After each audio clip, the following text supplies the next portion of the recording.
Chapter 10. Within the House of God. We view our history in retrospect, and often we're unable to detect the present moments that will later mark significant, redrawing history's arc. But when those present in the church that day had heard the words that Red Macree would say, all knew that history had grabbed its pen, and things would never be the same again. Though Clancy wasn't listening at all, his parents were, and Red leaned on the wall as Dowdy said, "Forgiveness, mercy, grace. A gift we don't deserve," the good book states.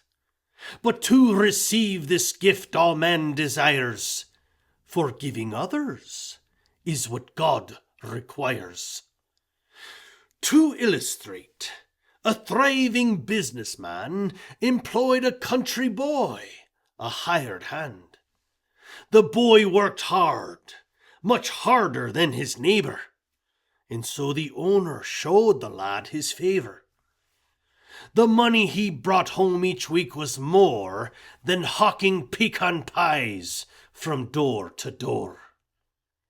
In jealousy, his dad asked him to quit. But then the owner raised his wage a bit to show the country boy he was respected. The owner asked the boy to stay, and he accepted. This illustration was comparable to real events and not some parable. So Red no longer leaned but slowly walked down toward the stage as Deacon Dowdy talked. At work, the lad was victim to a fall, a tragedy. His loss was mourned by all. The owner prayed hard every day he lived that God and the boy's father could forgive.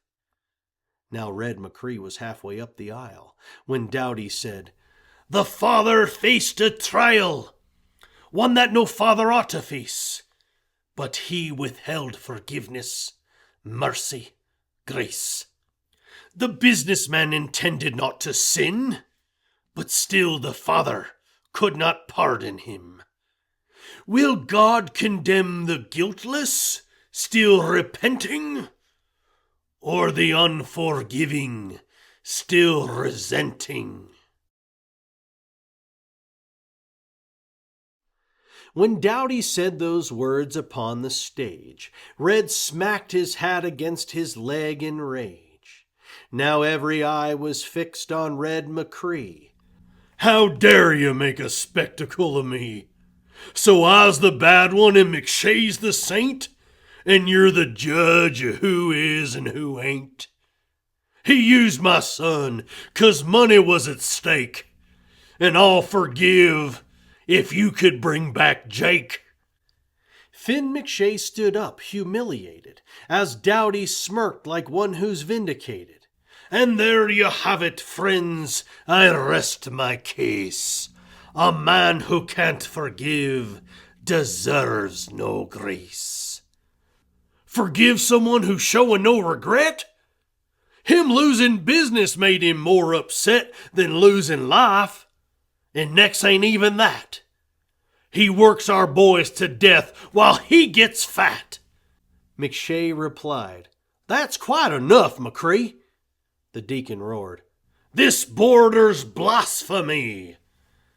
"The truth ain't blasphemy. He killed my son, and there ain't no forgiving what he done." McShay replied, "I mourn the boy, still do.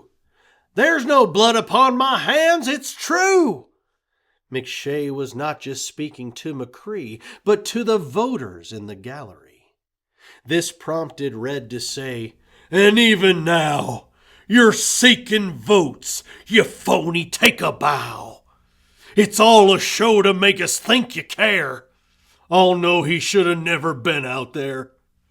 You never would have sent your precious Blaine out in that storm, with mud and wind and rain. Your other workers wouldn't dare agree to go, so you enticed my Jake with greed. Dowdy signaled to the marshal, "Walsh, escort this man beyond these sacred walls." "Just like the whip, your marshal is your crutch. I think you like them spankings far too much." The deacon disciplined their children firmer, so country folk were riled to a murmur because of welted bottoms, bloody backs, and children haunted by the sounds of cracks. The marshal grabbed his arm and said, "Let's go," as angry country folk began to show a confidence that they had once suppressed. They would no longer stand to be oppressed. The deacon said, "Now, gentlemen and ladies, observe a sinner fit for hell or Hades." Those vicious words he uttered had incited the agitated crowd to be divided. The marshal squeezed his arm and gave a tug. Red firmly shook him off a shoulder shrug and stated, "You can leave my arm alone. Fixin' to leave this place all on my own." As Red refused the marshal's usher out, his famous words were spoken with a shout. "Now tell him what the demon deacon said when I found out my oldest boy was dead. You told me that my Jake was stuck in hell, but you could save him if I paid you well. Well, if my boy's in hell, I's going too. I hope that there's a worser place for you."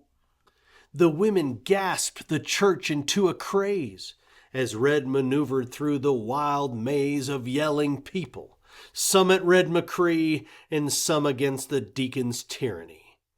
When Red had crossed the threshold of the door, the roiling sea of necks began to pour out from the church and gathered on the street. For Dowdy and McShay, a clear defeat.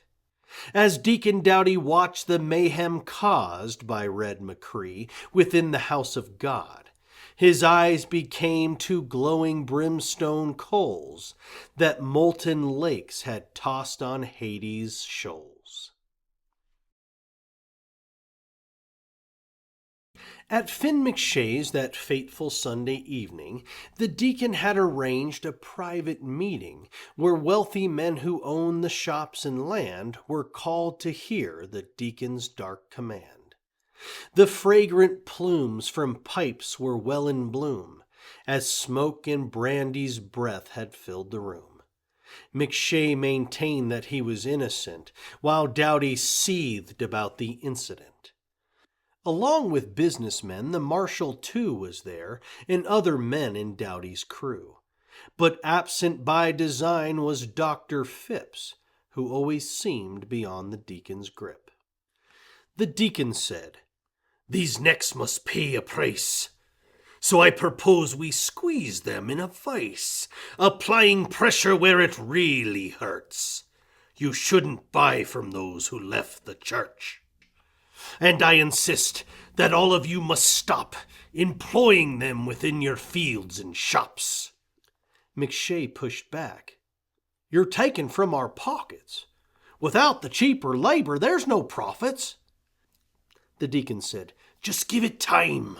You'll see that they'll come running back, I guarantee, like coons who can't resist the open cage. They'll even beg to earn a lower wage. The noose is only for those stubborn necks who left the church, not all. So, who objects?" No hands went up, and brandy glasses chinked. The deacon smiled. The noose and knot were linked. But Finn McShay would blow no joyful brass.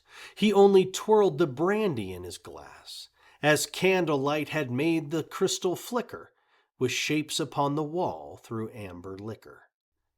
Throughout the rest of June the tensions grew. Low sails each Saturday, a turning screw that tightened rigid jaws to make them break or steal their breath like a constricting snake. Since money from the market came much harder, from lot to lot the country folk would barter. In time, though, some who followed Red returned back to the deacon and the church they spurned. The deacon's noose that wrung the necks of breath, that strangling snake that caused a slower death, became just like the teacher's tightened grip that coiled around that ruthless riding whip.